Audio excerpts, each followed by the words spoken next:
Bhante, we will now start, because by the time we do our introductions, the others would come in. Right. Mm-hmm. So that Sure. that would be Right. the best thing. Buju Saranai, sadhu sadhu. Today we are having the second day of the Vesak full moon POYA day international DHAMMA programs, and today's topic is enlightenment and the Buddha's ultimate remedy for existential suffering. This will be conducted by Bhante Sankitya Thero, President and Abbot, Great Lakes Buddhist Vihara, Michigan, USA.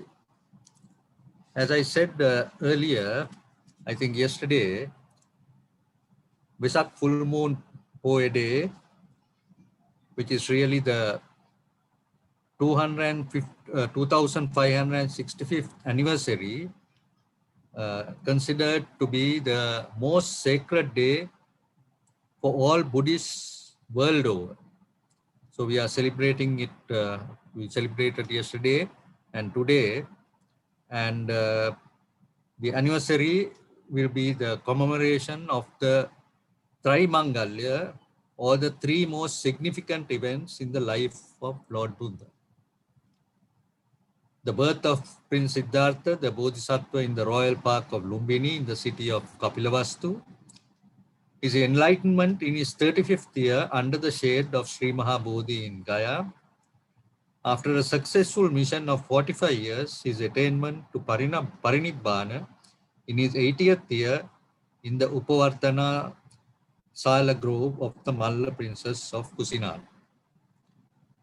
He attained perfectly to the auspicious state of Nibbana.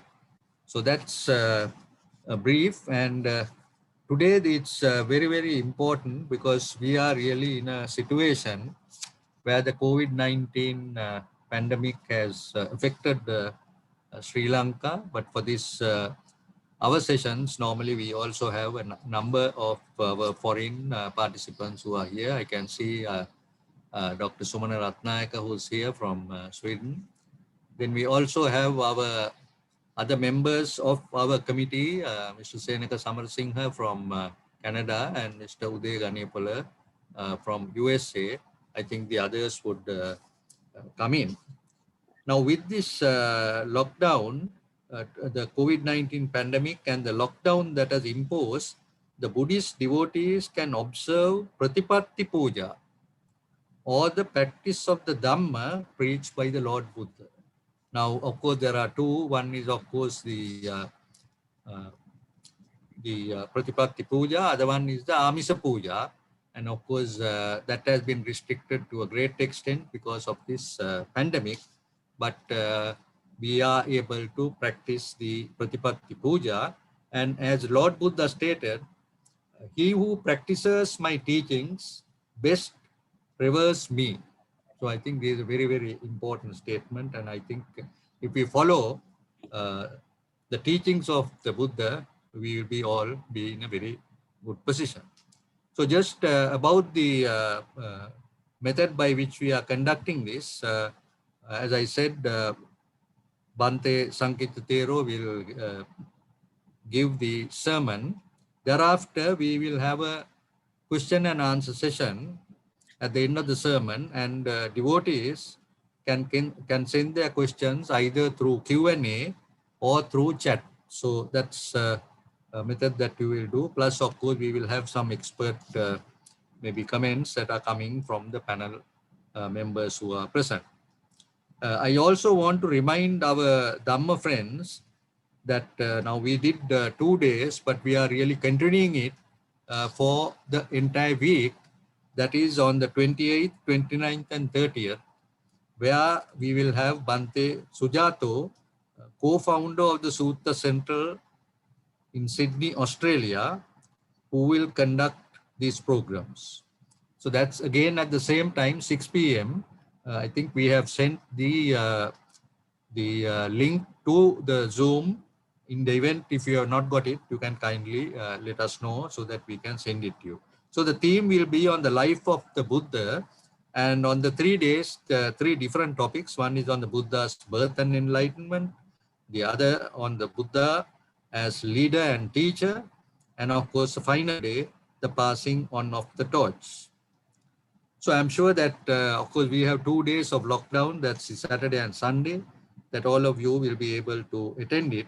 And of course, as I said earlier, where we can learn, we can listen to the learned monks and to give priority to the Pratipatti Puja.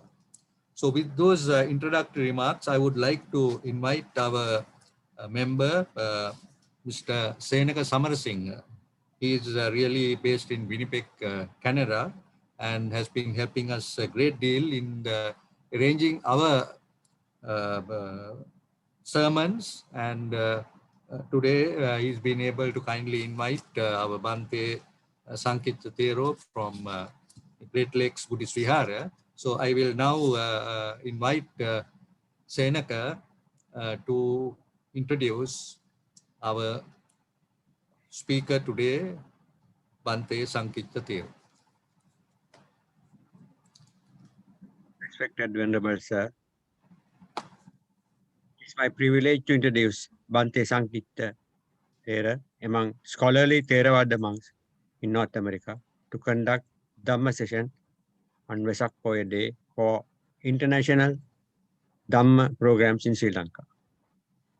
Bhante Sankitha was born in Kandy, Sri Lanka in 1976.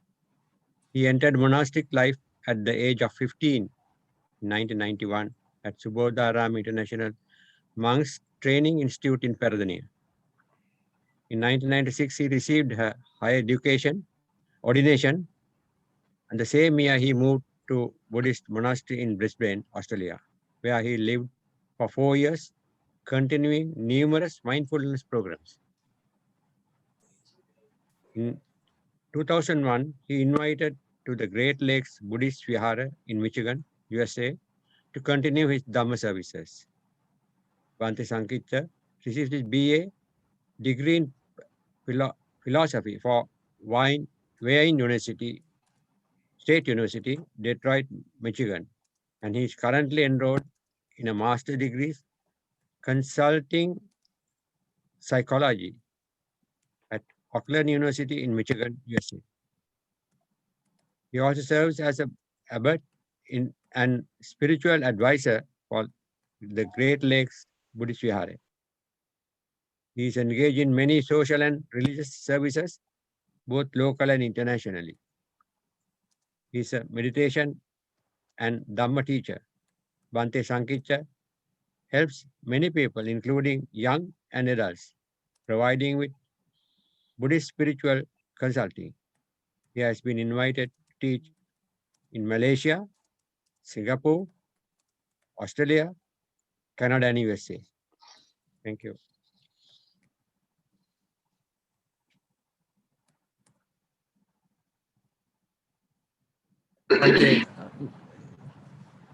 Okay, sure. All right. Thank you very much. Thank you very much for the kind welcome to this special Dhamma program today as we are celebrating the Vesak. So first of all, you may observe 5 precepts. So please say Namo Tassa 3 times. Namo Tassa Bhagavato Arahato Samma Sambuddhassa. Namo Tassa Bhagavato Arahato Samma Sambuddhassa. Namo Tassa Bhagavato Arahato Samma Sambuddhassa. Sadhu Sadhu. Saranang Gacchami. Saranam Gacchami. Dhammang Saranang Gacchami. Saranam Gacchami. Sanghang Saranang Gacchami. Sanghang Saranam Gacchami. Tutiyampi Buddhang Saranang Gacchami. Tutiyampi Buddhang Saranam Gacchami. Tutiyampi Dhammang Saranang Gacchami. Dhammang Saranam Gacchami. Dutiyampi sanghang saranang gacchami. Sampi sangham saranang gacchami. Atiyampi buddhang saranang gacchami. Yampi buddhang saranang gacchami. Atiyampi dhammang saranang gacchami. Yampi dhammang saranang gacchami. Atiyampi sanghang saranang gacchami. Yampi sangham saranang gacchami. Anatipata virmani sikkhapadang samadhiyami. Vata virmani sikkhapadang samadhiyami. Adinadana virmani sikkhapadang samadhiyami. Vinnadana virmani sikkhapadang samadhiyami. Kamesu miccācara virmani sikkhapadang samadhiyami. Kamesu miccācara virmani sikkhapadang samadhiyami. Savada virmani sikkhapadang samadhiyami. Savada virmani sikkhapadang samadhiyami. Suramire majjapama dattana virmani sikkhapadang samadhiyami. Kamere Manjumadatthana Virmani Sikkhapadang Samadhiyami.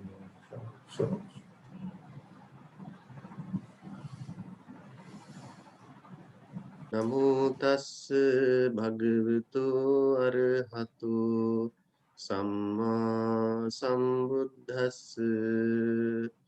Namo tassa bhagavato arahato samma sambuddhassa. Namo tassa bhagavato arahato Samma Sambuddhassa.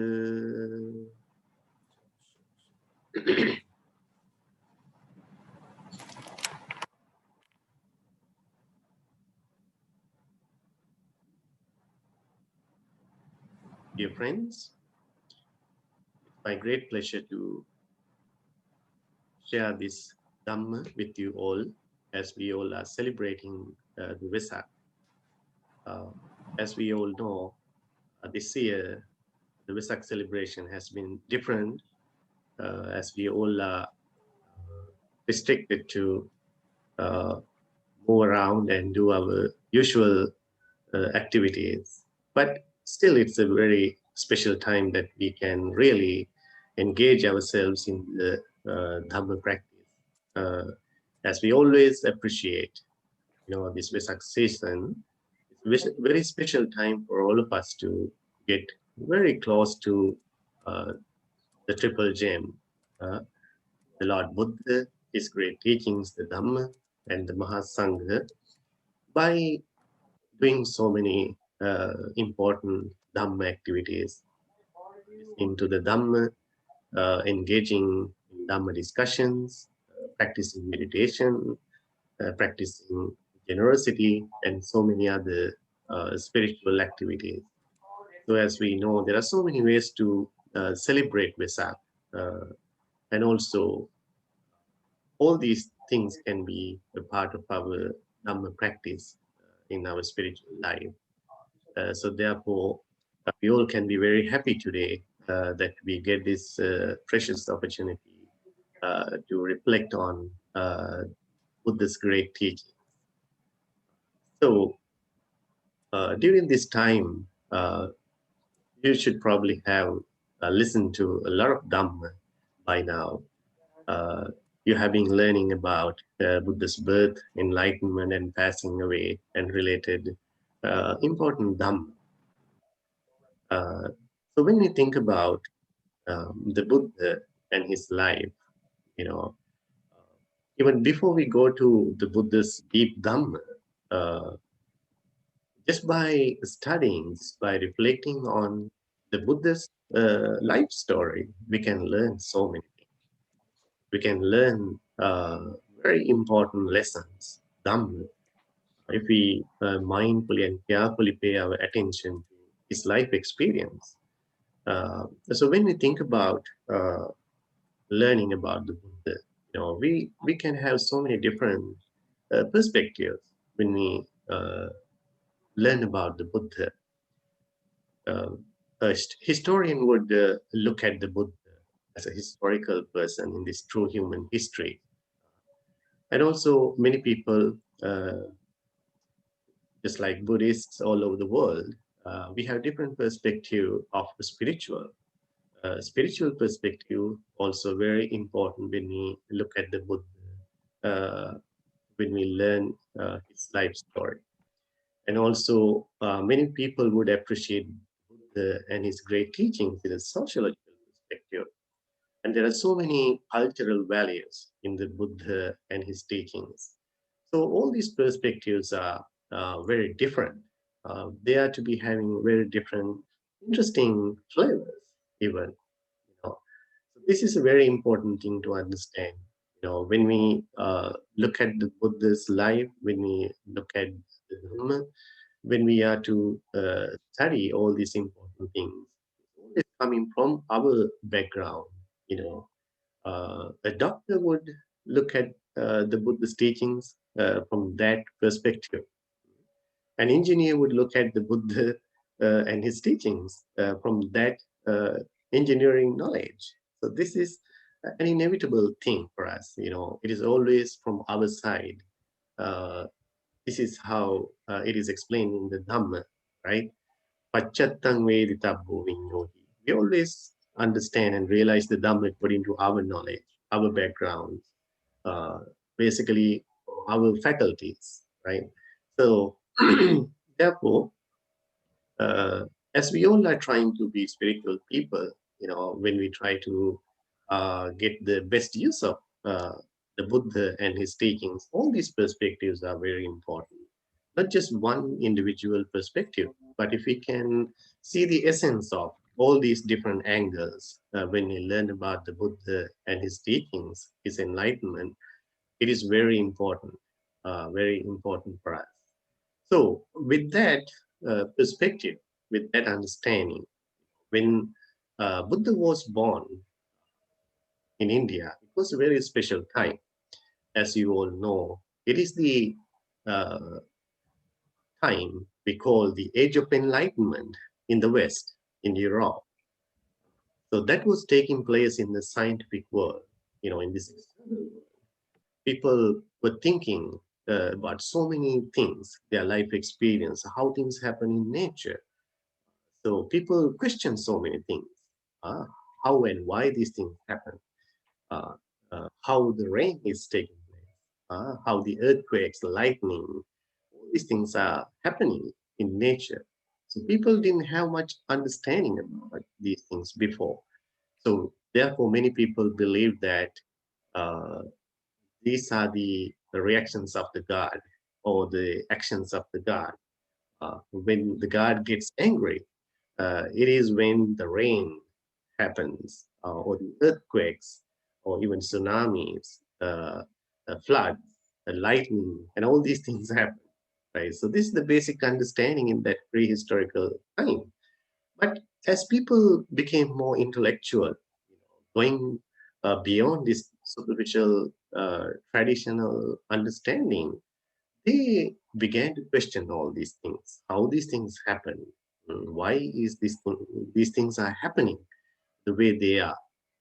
So that led to a deeper understanding about this world and the nature, some aspects of their personal life experience. So that led to a deeper understanding. So the scientific knowledge uh, came up with that background. So that is called the Age of Enlightenment. So we know that there were so many things invented, scientifically. There were so many theories, laws of nature, physics uh, came about as a result of that. So parallel to that, a little closer to that age of enlightenment in the West, it is the spiritual awakening, spiritual enlightenment that was taking place in the East, especially in India. As we know, by the time the Buddha was born, it was a very special time in India that many people were thinking about the true meaning of life.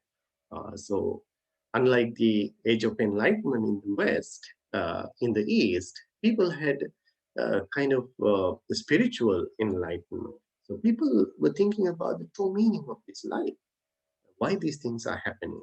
So, when you think about when Prince Siddhartha renounced the palace in order to find the ultimate freedom, freedom of suffering. So these are the questions even he had. Why we age, why we get sick, and why we die. So these are the interesting questions people had that time. Even going beyond that superficial level, people thought about where we are coming from, or where are we going after we die. What's the purpose of our life? So these were the important questions, including what is the enlightenment? Is there any permanent uh, enlightenment, freedom of suffering? So these questions were the interesting goals in that spiritual community.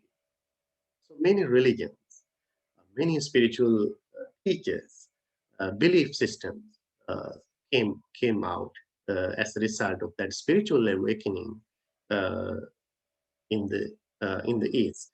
So Buddha was born to that spiritually evolutionary time. That time is very essential, very important.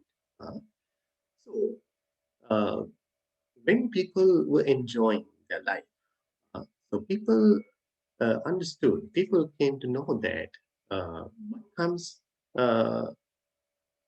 in the opposite direction. So people understood it as they wanted to enjoy their life. It is not always the case. There are so many things happening to them. They they get sick, and they age in time, and eventually they die. So people thought, what's the purpose of our life then? So similar question came to Prince Siddhartha also. What's the purpose of life? Huh? What should we do in that type of experience? So therefore, people from the beginning of the human history, actually, if you think about, people had these concerns. Hmm? People had these concerns. The ultimate problem they had, even today, what we have is the death and dying. Death and dying. This is a very practical, serious problem and life experience that we all experience today in the world. Uh, it is happening all over the place, all over the world now. Right? People are very sensitive to this factor now. That people are questioning. Even especially young generation has begun to think about, if this is the true meaning of life, why we work so hard, why we earn money, why we have this these expectations in our life. Life is so temporary. So even all walks of life, they have this important question today. Observing the world, what happens to many people due to this pandemic. So with that initial thought and concern, actually, uh, people like to think about uh, where can be stayed free from death. So death is the ultimate problem for all of us. There's no point of doing all these material or worldly superficial things if we are to die, because we know that there is an end to this total process. So therefore, even the historical people wanted to know and experience this deathlessness, what we call the immortality. They wanted to be in a state that the life is permanent. There's no death. So if you think about the history of religions, this is how exactly all these religions came out. right? So in that experience, in that belief systems, people thought that if we can be, if we can be with the God, the creative God as they are identified, that was the experience of deathlessness, or to be immortal. And some people thought to go to heaven is the immortality, to reach the deathlessness. So if you think about the Buddha, Prince Siddhartha, ascetic Gautama, after renouncing the palace, uh, this was the same concern he had. So as he saw the four sides, uh, an old man, a sick person, the dead, and the spiritual person, the monk, the ascetic, he had the same concern. He had the same wish, actually. He was thinking, where would be this ultimate solution for the death, or this common life experiences, even what we are experiencing today. It is common to everybody, right? So therefore, the Buddha's concern also was finding the deathlessness or the immortality. So this is very interesting, very important to understand. So Buddha began his journey with that important concept or idea common to all human beings and all living beings, if we are to think about. So that led him to the ultimate realization. So in that effort, he transformed himself uh, to a higher level through this spiritual practice, the practice of meditation. So it's a it's a process of evolving. As we understand in the world, in the universe, there are two types of evolutions. Hmm? The first one is the biological evolution. The biological evolution is always taking place, common to all human beings, animals, having the main purpose of the survival. So we get adjusted to these circumstances in our life, in nature, uh, outside, just for the survival. If you think about the Darwin's theory of evolution, he clearly explains that how, as human beings, all other living beings are adjusted themselves in terms of these environmental factors. That is for the survival of the fittest, he says, right? So that is what we call the biological evolution. If you think about that process, biological evolution does not require our conscious effort or any conscious mindful involvement there. It is a natural phenomenon that takes place all the time. Even at the moment, right now, it is taking place. It's going on, but we don't know. We don't know. We don't have to control that. It is happening naturally. But there's a very interesting type of evolution in the world, universe. It is called the evolution of consciousness. Evolution of consciousness is the transformation of our mind, our consciousness. That does not happen automatically. It is not like the biological evolution. The evolution of our consciousness, our mind, requires our direct, mindful, conscious effort to transform or evolve. It does not happen over time. I mean, it doesn't happen automatically. So, to attain enlightenment or the Buddhahood is the ultimate evolution of this consciousness. So, as we learn about the existence, the samsaric journey that we all are traveling through, right? These are actually the different levels of the evolution of consciousness. Animals, hungry ghosts, human beings, divine beings, Brahma worlds, and all these things are different levels of this evolution. We all are in this evolutionary process of our consciousness. So that process ends in enlightenment, or the Buddhahood is the ultimate evolution and nothing beyond that, as we can understand in the Dhamma. According to the teachings of the Buddha, that is the ultimate. So Buddha attaining enlightenment, this is what he achieved. He transformed, he evolved up to the highest level through this spiritual practice. So he attained the enlightenment. And attaining enlightenment, he understood the ultimate truth, the reality of our life. Basically, the life means this body and mind and its all experience. And he understood everything means he basically understood uh, the complete knowledge of how this body and mind works. Basically, it is the mechanism of this body and mind. We call the five aggregates, the panchakanda and panchupadanakanda. So he completely understood what this subjective experience is all about. And as the objective reality, what are the experiences based on these five or six faculties, six senses? And he understood everything in that sense. In the Sabba Sutta, Buddha explains, if you are to understand everything, you have to basically understand this body and mind, six faculties, and what are subjective, what are the objective objects to these faculties. So that is what we call the Sabba and nothing beyond that. So Buddha completely understood the mechanism of all story.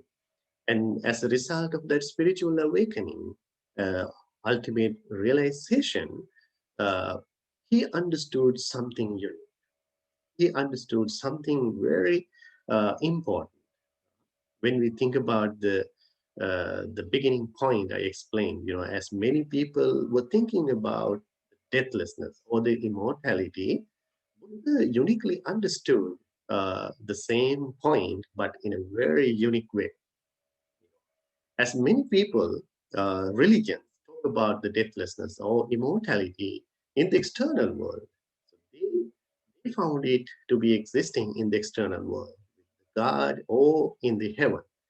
But Buddha, in his deep spiritual research, you know, um, with conscious effort, a lot of sacrifice, he clearly understood that uh, death, if death is the problem, if death is the problem and the ultimate suffering, Buddha importantly understood in his spiritual journey this deep analysis of the self, the body and mind, the five aggregates or six senses and related experience.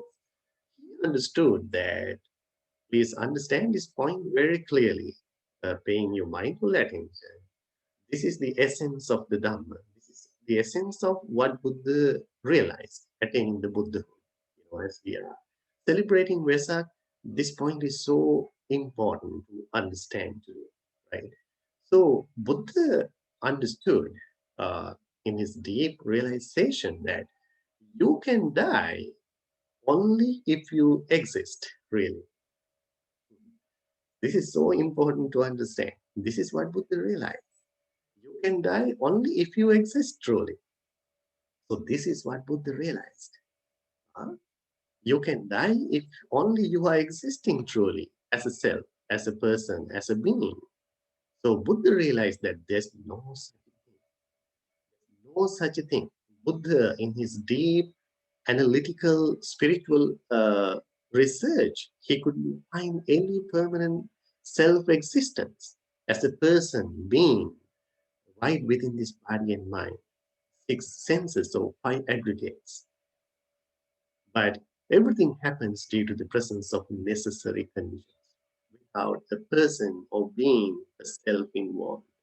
So the existence of the self is a total illusion, a total illusion. So this is what Buddha deeply realized as he attained the enlightenment, sitting under that Bodhi tree. In that spiritual journey, he realized that there's no one, uh, there's none to die here. So, in that deep realization, that itself was his spiritual awakening. So, until we realize, until we understand that ultimate reality for ourselves with our direct knowledge, mindfulness, and wisdom. We all are in a deep sleep. We all are in a dream state uh, until we uh, attain the awakening or until we become enlightened. Uh, so that is exactly what the enlightenment means, to come out of that dream of existence as a self, as a person, being. So Buddha came out of that dream of existence and understanding that reality, the ultimate truth, that no person is existing to die here. So that was the solution Buddha realized. Instead of finding a permanent existence, achieving an immortality in a place or world or with the God, Buddha's deep realization was that right within this body and mind, within these five aggregates, there's no one to die here. So how can you talk about deathlessness? If only you exist as a person or being, all these suffering are possible for you. Aging, getting sick, dying, and all these suffering. So if there's no self, there's no one to suffer and go through all these negativities and other problems. So this itself was the Buddha's awakening. So that enlightenment is explained in different ways. So that is basically the complete understanding about the five aggregates, what this body and mind means, uh, uh, and what happens here with our life experience. So he gained the perfect knowledge. So in that realization, he completely purified his mind. And that is also another perspective to look at the enlightenment. It is the total purification of the mind, total purification of the mind from all the defilements, what we call kilesa or the akusala, what we call, right? So in another way, we call it the ending of the samsaric journey. So in that realization of non-self and other related dhamma, one would not create any renewed karma. If we accumulate karmas, if we perform karmas, that is the way to continue this samsaric journey. So as a result of enlightenment, we end all the karmas. So there will be no rebirth for him, for that person. That is the ending of all suffering. And also, it is explained as attaining the ultimate peace and tranquility, the Nibbanic peace, what we call. As a result of ending our own karmas and total purification of the mind from all the defilements, that mind becomes so peaceful. Siti bhutos nibbuto. That is the ultimate cooling or relaxing, the peace of mind. So this is how we understand the enlightenment. So it happened that the highest spiritual evolution took place on the Vesak full moon day, as Buddha was sitting under the Bodhi tree, realizing the Four Noble Truths and all the Dhamma, you know. So there he came to the realization for himself, you know. He confirmed that for himself, and he uttered this very important stanza, the Gatha, right there, sitting under the Bodhi tree. As Aneka Jati Sansarang Sandha Visanganim Visa Gahakarakang Gavesantu Jati Gahakaraka Diktosi Nageham Deka Sabhate Bhasuta Bhagga Gahakutang Visankita Visankargatang Chittang Tanhanang Kaiman. So this is the essence of what he realized actually, sitting under the Bodhi tree. He deeply reflected his spiritual journey, that he was traveling through this existence, looking for the creator, the builder of this house, the house of samsara, this life itself. From life to life, in this circle of birth and death, in the samsaric journey, he was looking for the builder, creator, the true creator of this house. And then as a result of this spiritual awakening, this highest evolution of consciousness, he could see the builder or the creator of this house. That is the craving, tanha. As the result of seeing that builder, creator, with the involvement, direct consciousness, he completely understood that process, how the suffering, the samsara, is created based on the ignorance and the tanha, the craving, the emotional attachment to these circumstances. So as a result of seeing that, he claimed that this house is completely destroyed, or the tanha and avidya, the ignorance, can no longer continue this process to create this the mass of suffering of existence. Hmm? As a result of that, uh, my mind reached the unconditioned. There's no more creation, no more building. There's no renewed existence for me as a result of seeing and realizing that my tanha, the craving, has completely come to an end. So this is the ultimate utterance came out of his mouth, as the udana. So it exactly explains the essence of enlightenment, who the Buddha exactly was. And even that implies our spiritual journey as well. This is what exactly we also had to realize and actualize in our spiritual practice. If we are to truly experience the Buddha's Dhamma. Okay. So, uh, in that deep realization, Buddha understood the problem of suffering. As I explained earlier, uh, getting old, getting sick, and eventually dying. These are the ultimate problems. But Buddha did not identify this as the problem. I mean, it was identified as the problem, but the exact problem is not there.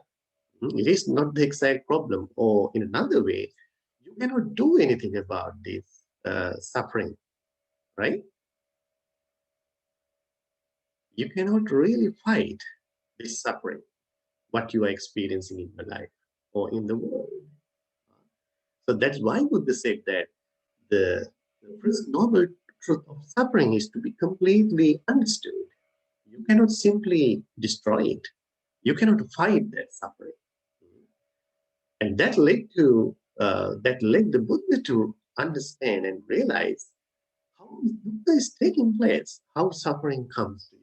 This is very essential. This is very important. And this is exactly where the problem exists. And that is the craving, the emotional attachment to this life and the circumstances. And this is what you have to control. This is what you have to destroy or completely let go of. Otherwise, Buddha did not fight the suffering, right? If you think about basically, uh, you cannot end this suffering if you are part of existence, right? So Buddha also got sick, Buddha also died. He felt the hunger, he felt the thirst, right? He had to go through all these biological, physical problems, right? But he did not get affected internally by this suffering. Right? Otherwise, you cannot simply destroy this suffering if you are part of the existence, right? Even Buddha would not be able to be free from that, right? But he can be free from the mind, right? Completely letting go of the craving, completely letting go of the ignorance, completely realizing ultimate truth. He can be mentally, spiritually be free from that suffering. This is exactly where the problem and answer is really working together, right? So in that understanding, Buddha realized that this suffering has a cause, suffering has a reason. Suffering does not come to us spontaneously, having no reason. Uh, there's a reason for our suffering. That is what we understand in the Dhamma as the mental impurities. Mental impurities, what we call the kilesa or akusala, right? Lobha, dosa, moha, craving, uh, or sensual desire, and anger, aversion, and the delusion. So these are the main root causes of all mental impurities. And there are so many other mental impurities we identify in our mind as human beings. So eventually, these mental impurities are the causes for our suffering. So that's why the Buddha's entire teaching, the spiritual path, uh, is centered around the purification of the mind. Purification of the mind and nothing else. What we purify, what we purify, and from what? We purify our mind from the defilements and other hindrances. We call them the akusala or kilesa. So therefore, the Buddha's teachings directly addresses this problem. Directly addresses this problem, and that is what Buddha came up with, as an answer to this ultimate problem. If the mental impurities are the problem, Buddha Buddha realized the ultimate remedy for that. If the mental impurities are the sickness, Buddha realized the remedy, the ultimate medication for that ultimate sickness. That is what we call the Sallakatta Anuttaro, the ultimate physician.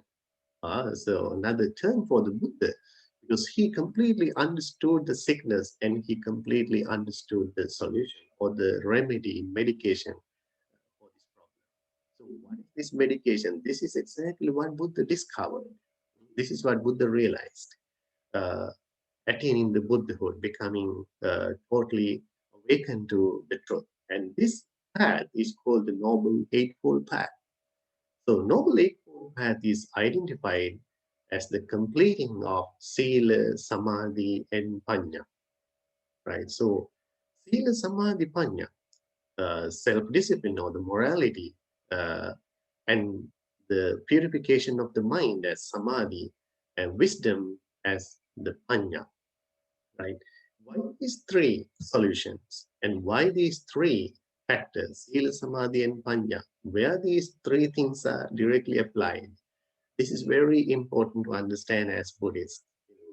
Whenever we try to realize the Dhamma and transform ourselves in this spiritual journey. So why this Sila, Samadhi, and Panya to the ultimate problem of mental impurities? This is directly can be understood as there are three different levels of mental impurity. There are three different stages of our mental impurities, all mental impurities. If you are to simply understand, all these mental impurities, akusalas, kilesas, can be understood as emotions. These are kind of the irritations of the mind, arousals of your own mind. These are called the emotions: anger, hate, delusion, conceit, the suffering, mental pain and agony. All these things are the emotions, actually, the emotional arousals in our mind, right? So there are different levels of these emotions or mental impurities, as it explains in the Dhamma. The first level is that called the Anusaya level. The Anusaya level means your mental impurities can be in a state that they are in a deep sleep, right? They are not manifesting in your superficial experience. Oh, how can you understand that directly or clearly? Is that it is the level of the tendencies, they are existing in yourself, but they are not active. They are not active in yourself, in your mind. So you cannot directly see them in yourself when they are not in active level, right? It is called the anusaya level. Okay, they are in a deep sleep. They are in a state of inactive level. Okay, that is the first level. The second level is that even though our tendencies, our mental impurities are hidden in our mind, as we interact with the external world through our senses, right? As we interact and communicate with the external world through our senses, what happens to our underlying tendencies? they wake up in our mind. They get activated in our mind. And that is what we call the second stage of our mental impurities, the waking up level. It is called the pariyutthana. Pariyutthana means to wake up, to get activated, to wake up from a deep sleep. That is the second level of all mental impurities. The third level is called the vitikkama. Vitikkama means when your mental impurities are activated, when they wake up, they do not just stay in yourself. You need to express your emotions. You express your mental impurities in so many different ways. How we express our emotions? Through our words, physical actions, and even from the thinking process. In these three ways, we express our emotions. It is the level of vitikkama. So now you can clearly understand there are three different levels of our mental impurities or emotions. Okay. Anusaya, pariyutthana, and vitikkama. Deep sleep level, waking up stage, and putting it out, or expressing your behavior. So these are the different levels of mental impurities. So what Buddha realized as Sila, Samadhi, and Panya, these three things are really getting connected with these three different levels of mental impurities. They really can plug, with each other directly. Is such a wonderful realization by the Buddha. So how can we understand this application here? Mhm. So how do they get connected with these three different levels of mental impurity?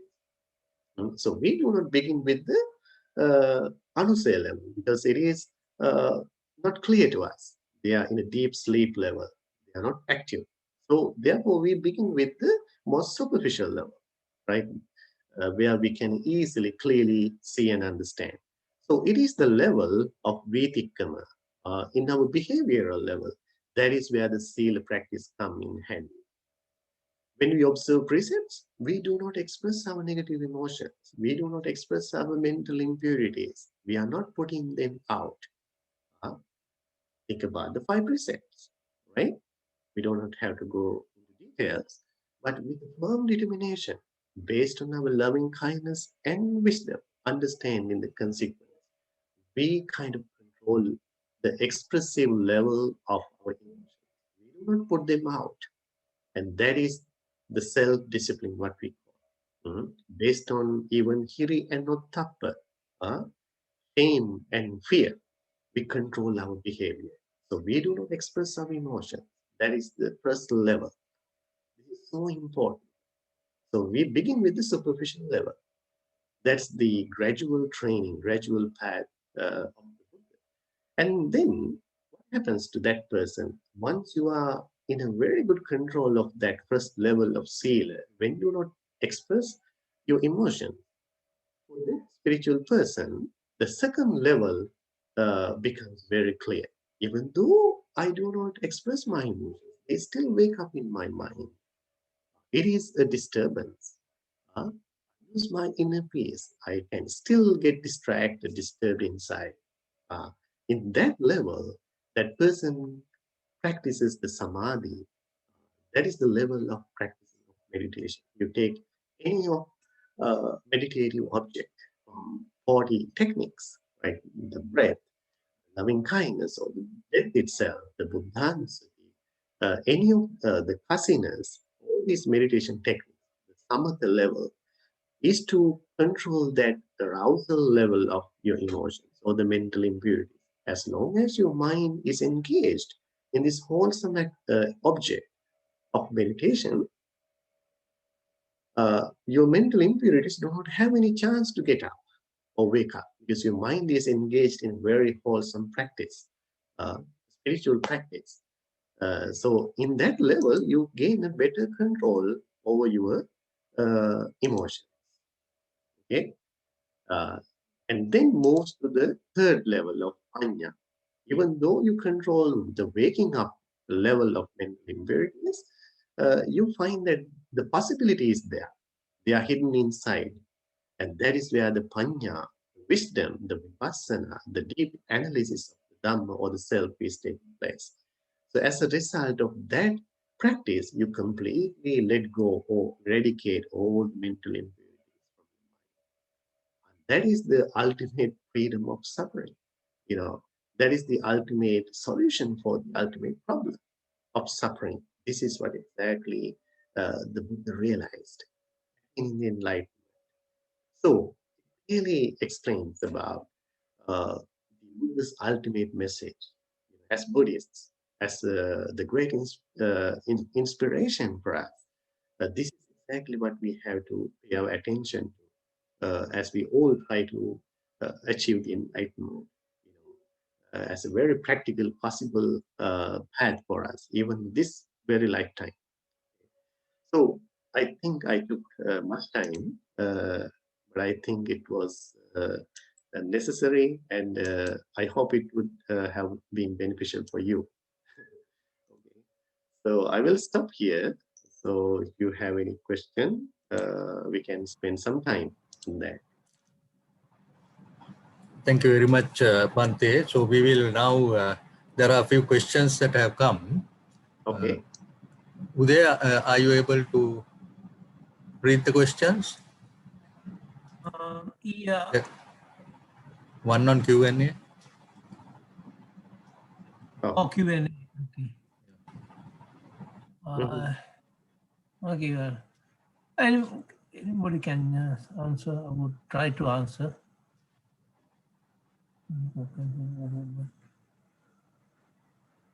Shall I read it, Bhante? Be satisfied. Right. This is from Chubi. Be satisfied with what you have is a difficult concept to practice, but make perfect sense. How would you reconcile this with the need or wanting to improve oneself in various ways Mhm. to achieve different goals? Mhm. Even you are continuing with education. Exactly. Yeah, that's very important. Very interesting question, actually.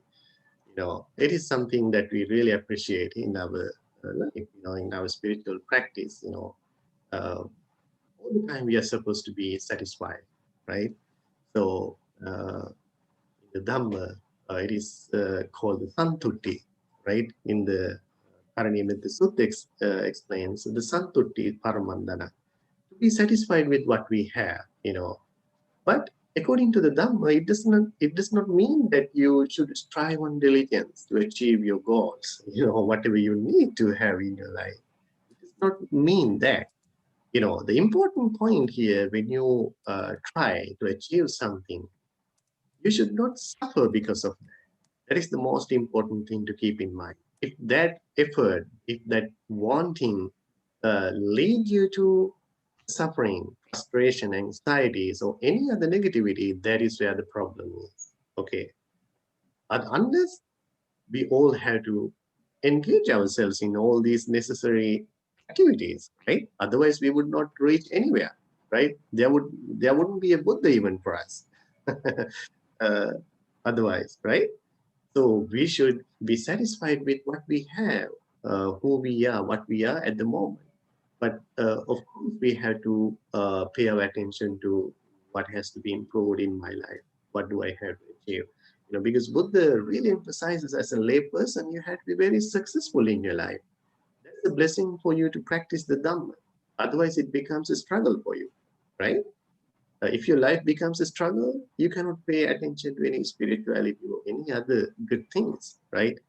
Therefore, we have to work so hard. That's okay, but we should be aware that we should not end up in suffering, emotional suffering because of my effort, right? I think that's the best answer I can give to that question. Bhante, there is another question. Right. What is the form of existence Mhm. Buddha experienced and explained after the physical death? Physical death of the Buddha or an ordinary person is not clear. What is the form? I think this Shanta has Yeah. sent it. Shanta Das Kunratna. What is the form of existence Buddha experience. experiencing, Buddha right? experience. Buddha experience. It is the what we call the nibbana. There's no existence or renewed existence for the Buddha. That is the total end for him of this existence. There's no rebirth for him. That is what we call the ultimate peace, right? So as I explained in the Dhamma talk, Buddha realized that there's no one, no person, no being to exist here. It's an illusion. Uh, so that is the total end to this process. So that is the experience that Buddha or any other enlightened being would have. Okay. We have Venerable Vajrarame Jnanasiha Thero. Can I ask Venerable Thero to make some remarks or comments?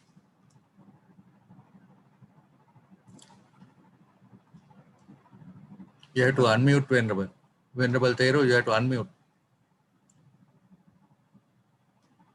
Is it regarding the second question? Or is it regarding the second question or what? Second question, or in general, also you can speak on anything that you think is important. The most important thing that Venerable mentioned is the linking between the various stages, the Anusaya stage, then the Pariyuttana stage, and the Vitikkama stage. And the thing is that in the Vitikkama, that is with Sila, so even in the Noble Eightfold Path, we have Samma Kammanta, and then Samma, what do you call it? The three in the middle, you know. Samma Vacha, Kammanta, Ajiva. Samma Kammanta and Samma Ajiva. So that is where the restraint comes in, and that's the virtuous or the restraint comes in at that point. And then we have to develop the other Samma Vayama and Samma Sati, and Samma Samadhi. That's really where you get the peace of mind, so that you can concentrate, and then finally you get your attainment, finally realization of anicca and dukkha anatta, the tilakkhana that was mentioned by you, Venerable Sir. So I think the linking is that so the linking of the person's life, that means the going on the path called the Aryattanga Magga, it's something according to the Sila Samadhi Panya, that's linkage is extremely important for us to realize. So that is one aspect. I think, Venerable Sir, you agree with me on that, is it? Yes, of course, Bhante. That's very clear. Yes. Yes. I didn't go into much detail because of the time. So there are so many things to explain, here to clarify these points. And the other aspect is, now say the Buddha gained enlightenment at the age of 35. That is, and then he lived up to the age of 80. So that means he lived a life after attaining enlightenment. So that's I think the question that was raised, and and then at the age of 80 he passed away, and then Parinibbana. And what happens after that? The important thing is that the conditions are not there for rebirth. So the thing is, all what we do is, there are certain conditions, and it's one of those conditions that we continue in samsara. So the whole process, by understanding, and the conditions are no more. So when the no conditions are there, then it's not possible. There is no rebirth. So all the realization in Buddhism is that the reason, the conditions that are there in for our existence in our day-to-day life, or samsara, going samsara, are no more by when we realize the true nature of things. We realize the concept of anicca and dukkha, the important thing of anatta. So that means the I-ness that is there, that that whole concept of I and my and mine, to get rid of that. So that means, at that particular point, if you completely get rid of that, that means that the conditions are not there for existence. So you don't what they call do come, because when you any performance, when we have in our day-to-day life, it is based on you know, the proclivities that you were mentioning earlier in your sermon, Venerable. So I agree with you. Yes. Right. Comments that I have. Bhante, you want to explain anything further on that? No, I think that was very helpful. I think what Bhante contributed with, it's very clear, very helpful for the audience, I think. And we have another question. I think when we practice today, it is obvious that that way of living itself leads to many troubles and then suffering. What is your opinion on this and how to handle those situations? It's all about our responsibility, right? Taking our direct responsibility, understanding that, you know, we cannot change the external world, other circumstances, you know, what other people do, what happens in the world, what happens in the media, you know, we cannot simply control these things. But the problem today is that people try to control them, you know, the way we want to, you know, that's where the self-attachment comes from, right? So it is not possible at all because these things are beyond our control, right? Even if you think about your body and mind, you know, your emotions sometimes, they're out of your control, you know. So basically, if you think about external circumstances as you deal with, you know, in your normal day-to-day living, the most important thing is that what is your reaction? What is your perception over these matters? You know, these things are the most important thing. You know, if we can correct our attitude, you know, our understanding, our perceptions, as Buddha said, you know, we have the kind of sanya vipallas we call. We have wrong perceptions over these matters. You know, we take things as permanent, you know, as full of happiness and things to be identified as me, mine, myself. This is where the real problem happens. So therefore, our direct responsibility comes from within. You know, we have to correct that problem in ourselves. So then, no matter what happens externally, you know, in the world out there's no suffering for you because you have the correct understanding about these things, right? So that is the answer to that question I can give. Okay. Bhante, can I get Dr. Sumana Ratnayaka to give a few comments before we take the other questions? Sure. Thank you, Professor. I was so inspired by the Venerable's talk, and it is very philosophically rich and psychologically rich. Bhante's points on evolution of consciousness and the problem of existence, very clear, very you know, clearly explained in the simplest way possible. And also, as the both venerables emphasized on Anusaya Pariyuttana Vitikkama, very clear. Still, I think, although we are encouraged and inspiring and it's a refreshing Dhamma talks, at the same time, you know, ordinary mind is interested in, you know, aiming at a goal and how to reach there. Is there always in the ordinary mind. I mean, we might fall into the same ground whenever, you know, we try. So anyway, listening to Dhamma talks like this, Venerable, it's very useful and encouraging. And I especially should appreciate the presence of these Venerables and also the way that the Venerables make things so simple, down to earth, and very clear in the expressions and the command of the language. I appreciate heart, you know, from the bottom of my heart. And I hope, Bhante, you know, you can guide more and more people in the world like this. Just to add a quotation from Ajahn Chah, I just read somewhere, looking for peace is like looking for a turtle with a mustache. You won't be able to find it. But when your heart is ready, peace will come looking for you. And there is another saying I hear from Venerable Tishadan, Venerable Mahatma Gandhi, and some others. Even that is, a summary of Buddha's teaching in a certain way, that there is no path to peace. Peace is the path. We should walk it.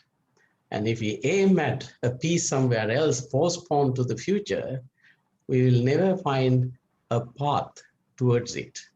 If you make the goal in the here and the now, peace should be the beginning, the middle, and the end. So without finding the beginning and the middle, we will never be able to find the end. I think the Bante's talk, can be summarized to such expressions as I understand. And Bante made it very clear and encouraging and inspiring for all of us to follow a path with confidence. Thank you very much, Bante, for your effort to make us understand the philosophically rich and psychologically rich path, which is evolution of consciousness continuously. Thank you very much indeed. Thank you, Dr. Sumana. We will take there are a few more questions. Bante, you can read it, or you want me to read it? I think there is one from one of my friends from Nepal, Komal Chitraka. I think this we had. Can you kindly advise what is Yoniso Manasikar?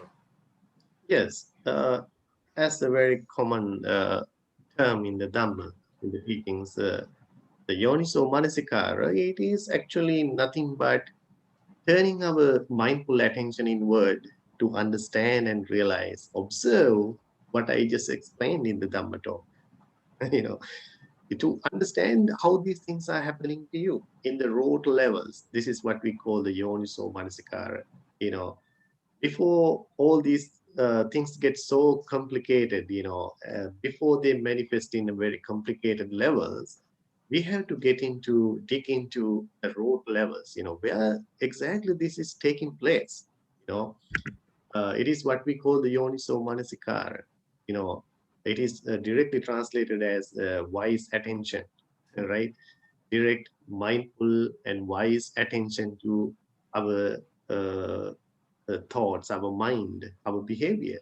This is the basic term I can explain the meaning of Yoniso Manasikara. That really focuses the understanding of the Four Noble Truths. What is the problem? What is the cause of it? How can we correct it? So that's the simple answer. I'll just read it. Can Bante please explain why in the simile of the bamboo there is consciousness leaning on consciousness?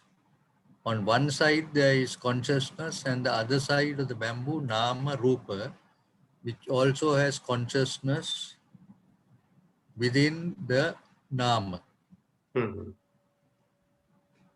I think this question comes from the dependent origination, the Paticca Samuppada, where the Nama Rupa, the Vijnana Pacca Nama Rupang, Nama Rupa Pacca Salayatanang, and so on. As it explains, according to the Paticca Samuppada, Vijnana Pacca Nama Rupang, Nama Rupa Pacca Vijnana. It is a very complex explanation in the Dhamma. But I think for us, in my opinion, it would be very sufficient for us to understand what is this Nama Rupa. What is the Nama and what is the Rupa, right? The Nama is explained as the consciousness. The consciousness is also explained as Passa, Vedana, Sanya, Chetana, Manasikara. These conditions are all coming together and functioning as the consciousness, the mind, right?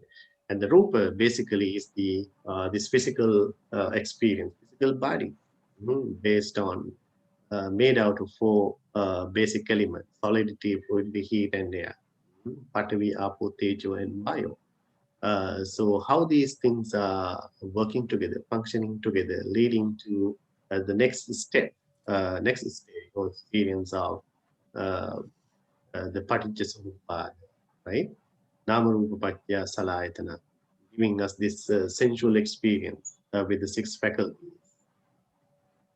So Dhamma, according to my opinion, as I explained in this discourse, this Dhamma, we should not try to complicate this clear path,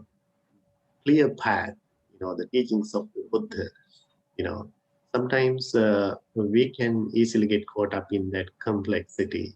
Some people kind of take it as a spiritual entertainment also sometimes. If you do not understand something, or people say that, wow, that's what a marvelous Dhamma, because you didn't understand it. It shouldn't be the point. We should not try to complicate it, not just regarding this question, but in general sometimes, because Buddha explained everything so clear. When we bring it down to the practical level, as one of the listeners mentioned here now, we have to apply these teachings into our everyday life, in the physical level, then it becomes so clear, evident. There's no place for us to get confused or lost in it, So we have to be very careful in that. It's our responsibility to learn the necessary Dhamma for us, to clear out my doubts and other confusions, right? So this question is very important. How these things are interrelated as consciousness and the Rupa, as the Nama Rupa Paricheda, as it explains in the Dhamma in a very complex way. Okay. Or anyone else can give a good answer to that question, a different perspective. Maybe our Bhante can contribute to that. There is another question. I'll just read. That's from Sunita Nilavira. How can one advise a young secondary school age child the IOM permanence of life? IOM, if the child decides to give up studies, if he believes that it causes suffering, how can one advise a young secondary school age child? Right. Well, it is, as I explained earlier, right? So we have to first understand our responsibilities, and I mentioned that as a lay person, normal person, you have to be very successful in your life in the first place, right? As a kid, that kid has a responsibility, and life can be very problematic and struggle if this kid do not study well later in life, right? So therefore, in order to be happy and comfortable, he has to study. Understanding the impermanence is wrong in that sense. That kid's understanding in that level, I think. So we have to correct that understanding in children. It is the right understanding. We have to encourage them in the right direction, right? There's another question. When we practice Dhamma today, it is obvious that way of living itself leads to many troubles and then sufferings. What is your opinion on this and how to handle those situations? Shall I read it again? When we practice Dhamma today, it is obvious that way of living itself leads to many troubles and sufferings. Yes. What is your opinion on this and how to handle those situations? Exactly. That's true, right? That's actually where we exactly need to apply the Dhamma. So Dhamma is akaliko. That Dhamma is not change in time. It was the same as the Buddha's time. The problems that we are experiencing today was not different from that time, even though we think that we are advanced in scientific knowledge and all these inventions, technology, and all these things. But the problems are the same. Everything is connected to our mind and emotion, right? So all these things are leading to suffering, and it is not a new thing for us. Even though we are living in the modern world today, the problems are the same. So we have to understand our responsibility there. Suffering is always there, but all the circumstances are there, but my suffering is optional. My my decision or my responsibility to suffer or not, right?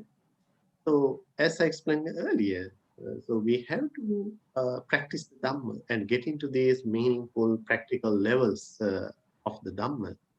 We can directly answer these questions and find these answers in ourselves. If we really effectively learn the Dhamma and practice, cultivate it within ourselves, it always leads us to the inner peace and happiness through understanding. The best, the understanding or the wisdom is the ultimate solution for this problem and suffering that we are going through. So I think, regardless of time, we are living in a very good time to realize this Dhamma. As I mentioned earlier, what happens in the world today, the suffering is very evident, very clear. That really connects with our true life experience. It's a great time to understand and realize the teachings, Dhamma, today. There is something on death. If death is only a phenomenon associated with the illusion of a self, in the selfless or anatma situation, what is it that we see as death in day-to-day life? So as you know, there are different types of deaths, right? Explained in the Dhamma. Conventional death is what we see in death. That is the dissolution of this body, separation of this body and mind, the nama rupa. That is what we call the conventional death. Okay. That's the common death we see. And also, there's another death explained in the Dhamma. It is called the momentary death. Or, if you are to clearly understand, we are constantly dying. Even at this moment, we are born and dying. Again and again, we are dying in the cellular levels, in the very basic levels of this psychophysical experience. It is called the kshanika marana in Sinhala, right? We call the momentary death. Conventional death is the death that we observe in the world, right? It is the end of the life. It is the conventional death. But the momentary death is always taking place, even at this moment, as I talk, as you listen to this talk, right now in this moment, the death and dying process is taking place constantly. We don't see that.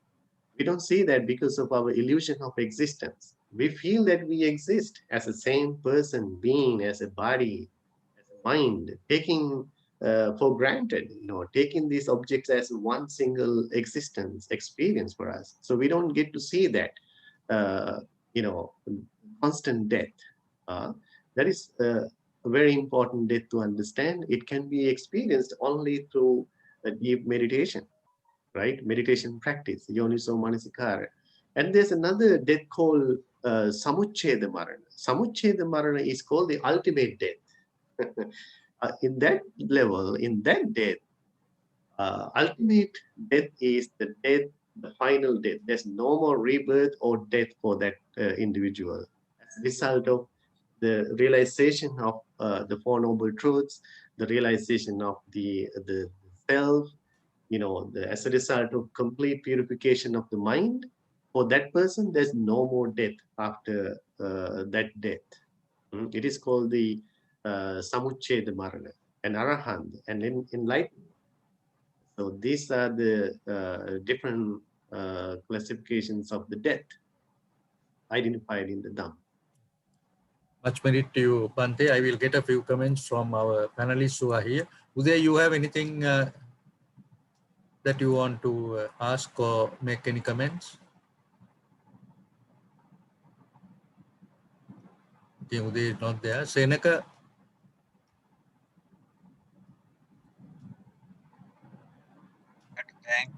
Professor Wattawala for doing this type of service for inviting North American Theravada Buddhist monks to express their views to Sri Lankans living in this time. About 89 participants have number, it says 89 now, 89. So it's very good exposure for Sri Lankans also, how this type of valued, educated Sri Lankan monks living in North America doing a good service in this part of the world. I'm proud of these Bantes living in this part of the world. Thank you, Senaka, for your comments and also for helping us in organizing and inviting Bante for this Dhammadesana. Mahendra, you have anything you like to say?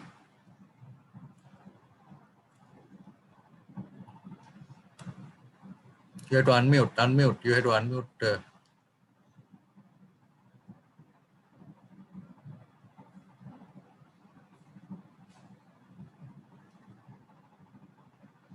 Okay, fine. Yeah. Sorry for the inconvenience caused. He came and did the needful. I don't have anything special as such, but as our Bante mentioned, children at young age decide on impermanency and try to give up their studies. The parents should not allow that sort of thing till they come to a certain age.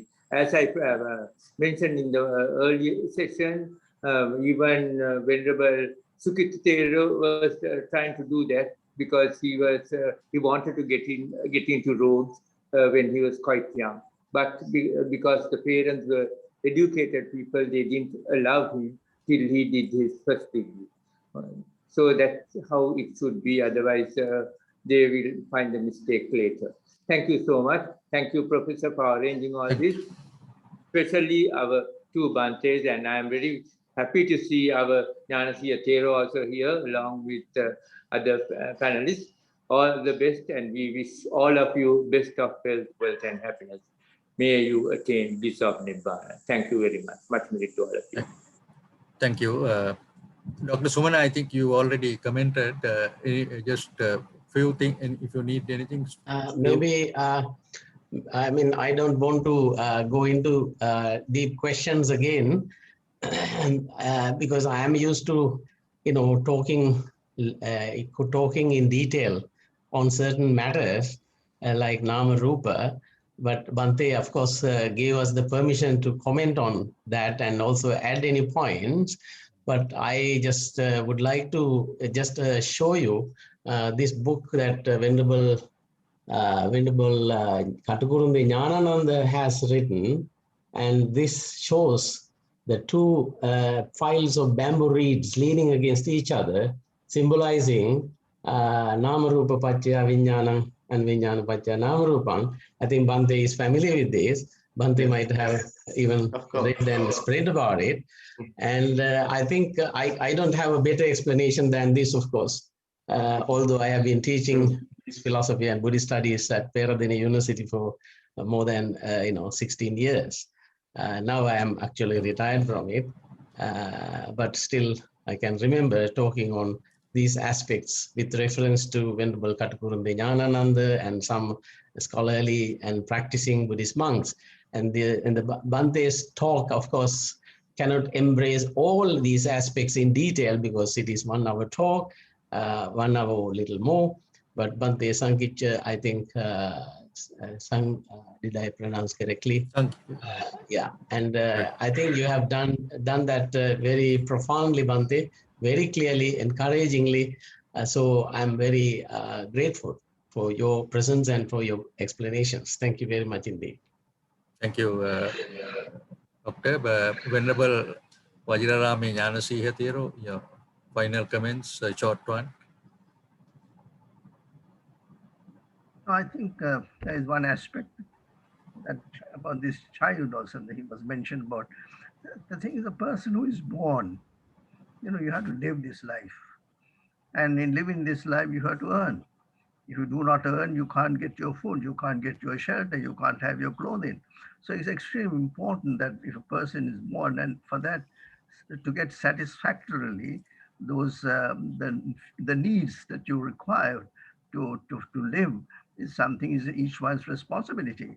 But the problem that has come that we have today is there's excess. The thing is that there was a question that raised about contentment, the santutti. The santutti is we have to, as you know, that not go on and on and on and on, you know, but the thing is at some stage we should say, this is enough.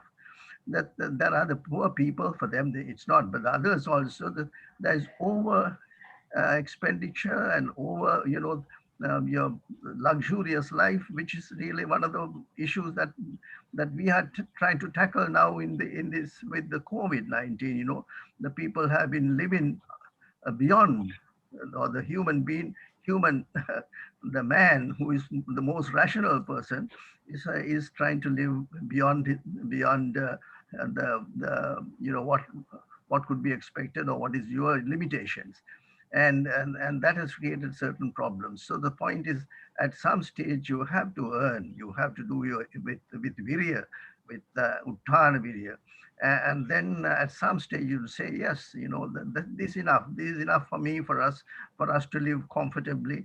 And then after that also, it's not stopping. Then you have to give to others. There are the poor people, you earn and then you can give.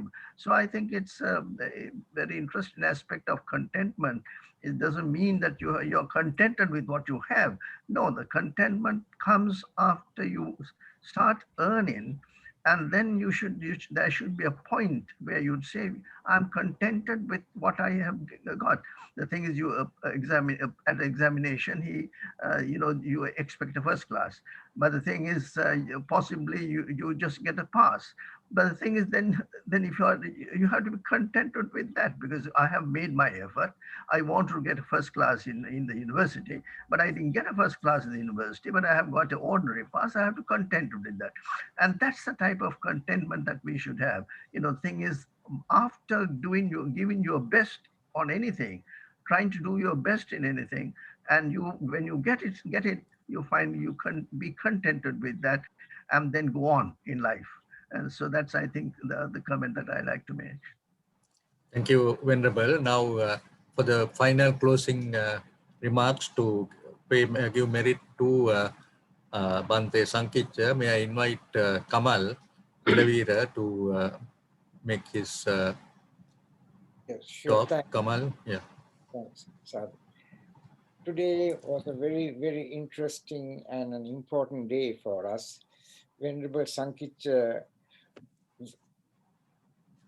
the sermon was very, very enlightening, and on behalf of everybody, I want to thank you very much for giving a deep insight into Lord Buddha's teachings, ending of all suffering, the Eighth Noble Path, and the ultimate end of suffering. Thank you very much, Bante, and I hope that we will have the good fortune of having you once again in our Dhamma talks. Finally, I want to thank Professor Lakshman Vatavalla for his untiring efforts to make these Zoom Dhamma sessions a possibility. He has been doing this for now since May, I think, last year, and also our friend in Winnipeg, Mr. Seneka Samarasinghe, for the support he has given us. And today, especially, we want to thank Venerable Vajranya Mai Nanasiya Thero, who also conducted a Dhamma session for us, and Dr. Sumana Ratnayaka for joining us today. Thank you very much, and thank you very much for all the participants who have been with us over the every month, and wish you all much merit. Thank you very much. Thank you, Kamal. Bante, can we now pay respect to the Devas and also to the departed, and to give merit to our participants? Yes, of course. Yeah.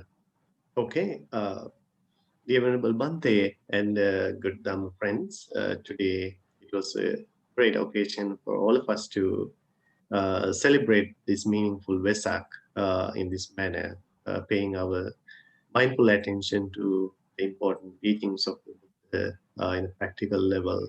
I think by preaching the Dhamma, by listening to the Dhamma, discussing on the Dhamma, we accumulated lots of merits, and we can transfer all these merits to all the departed family members, friends, and others. May they receive all the merits and may they rejoice in these powerful blessings and merits, and may they be comfortable in their samsaric journey, and may they finally attain the supreme happiness of Nibbana. Let's transfer merits to our departed relatives and others. Dhammi ñātīnaṁ hotu sukita huntu ñātayo. Idammi ñātīnaṁ hotu sukita huntu ñātayo. Idammi ñātīnaṁ hotu sukita huntu ñātayo. And may all the devas, spiritual beings, receive our blessings, merits, and may they rejoice in these powerful merits, and may they protect us, guide us in this noble journey, and may devas also attain the supreme happiness of Nibbana, transferring merits to the divine beings. Ittavatacha hi sambhatam punya sampadam sabbe deva anumodantu sabba sampatti siddhya. Ittavatacha hi sambhatam punya sampadam sabbe bhuta anumodantu sabba sampatti siddhya. Ittavatacha hi sambhatam punya sampadam sabbe satta anumodantu sabba sampatti siddhya. So finally, I want to extend my sincere thanks and gratitude to Bhante Kusala for introducing me to this panel. You all as very good Dhamma friends, and it was my great pleasure to share this Dhamma and insight with you all on this very special Vesak time. And thank you for inviting me to this Dhamma sermon, and I really appreciate that. And this is a great service to the community, International Dhamma Forum, Dhamma Program. So it was great pleasure, and I hope you all benefited from that. Thank you very much, and all the blessings to you. May you enjoy all the physical and mental well-being, and may you be free from suffering. May you have mindfulness, courage, determination, mindfulness, and good friends around you to face and overcome all the difficulties and problems in your life with the practice of Sila, Samadhi, and Panya. By completing the Saddha, Virya, Sati, Samadhi, and Panya, may you be able to realize the Four Noble Truths, and may you attain the supreme happiness of Nibbana. Sadhu. Much merit to you, Bhante, and we are very, very thankful for the very, very detailed and simple explanations that were given, and was very well appreciated by all our participants. I think Seneka mentioned we had over 100 who were there. So once again, Bhante, we are very appreciative, and I must also pay merit to our own Venerable Vajrarame Jnanasri Hateru for kind presence and also making very good comments, and also to Dr. Sumana and all the others and all our participants, and to remind them that 28th, 29th and 30th also at 6 p.m. We will be having the Dhamma talks that will be given by Bhante Sujato from Sydney, Australia. Thank you very much, and much merit to all. Thank you, Doctor. Thank you. Thank you, Bhante. Good Saranai. Right. Okay. I hope you have all got the e-flyer. ඉතාම සාර්ථකයි බොහොම හොඳයි. Yeah, thank you. Oh, I will send for tomorrow and day after and 3 days so that all of you all can come. So try to see, because I know everyone has different programs, but I'm sure. Yes. We have some programs here too. I'll join. Kamal, Kamal will be there. Senaka, you'll be able to join, isn't it? Yes, I'll join. Right. I think Uday has gone out. I got the link. Right. Okay. Then Buddha Saranai, and we will finish off the sessions. Right. Okay. Right. Thank you, Dr. Sumana. We need to link up and do some activities. Okay. See you. All the best. Okay. Right. Okay, Lakshman. Thank you. Bye. Thank you, Senaka. Thank you. Thank you very You're much. welcome. Yeah. Okay. Thank you, Senaka. Bye. Okay. Fine.